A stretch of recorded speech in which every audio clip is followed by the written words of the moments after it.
All right, let's discuss now and bring in politics editor for TheRoot.com, Jason Johnson. Jason, let's start with first the numbers. I know that there are going to be a lot of people there who are going to caucus in Washington. We saw big numbers in Idaho, but in large part, the excitement has been on the Republican side. Right. Why?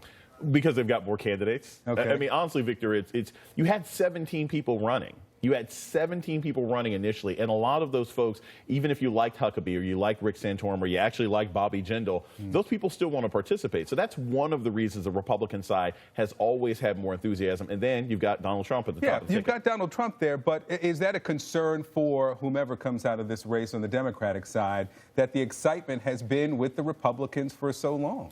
Well, if you ask the Clinton campaign, they'll say no, because they say that Hillary has actually gotten like 5 million overall votes. So she's had more people vote for her, even in less enthusiastic primaries.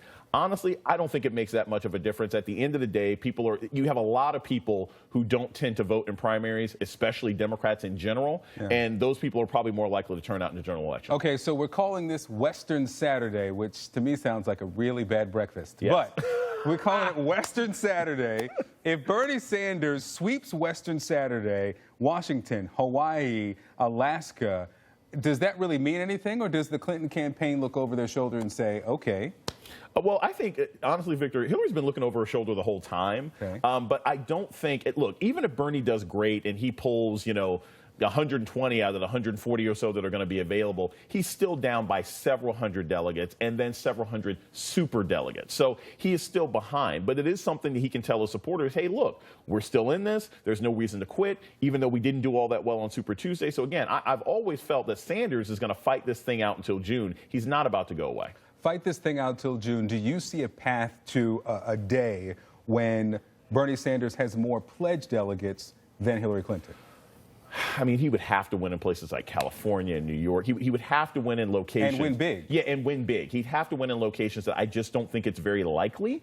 It is mathematically possible. Like, he's not out of the playoffs yet, but he would have to have some amazing victories. At this point, he has to win, like, I think 65 to 70% of the remaining delegates, if not more, pledged delegates in order to beat Hillary Clinton. So we saw, and I asked Nina Turner, who is a supporter of Bernie Sanders. Yes, I know Nina. I asked her about when are we going to hear Bernie Sanders address his speech on national security, on ISIS specifically, because we saw that from Hillary Clinton this week at Stanford. I don't think it's going to happen anytime soon. But people have those questions about his ability to handle it. Because it's not clear that he does. It's not clear in most of the debates that Bernie Sanders is particularly comfortable in that area. And so he has been winning enough by simply talking about domestic policy, economics, the 1%, Hillary Clinton, Wall Street, whether or not she gave speeches to Goldman Sachs.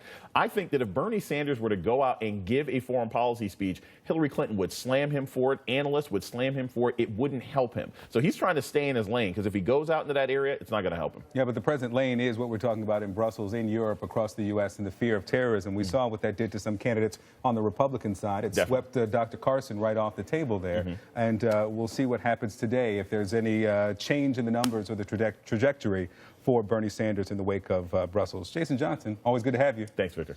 All right, CNN.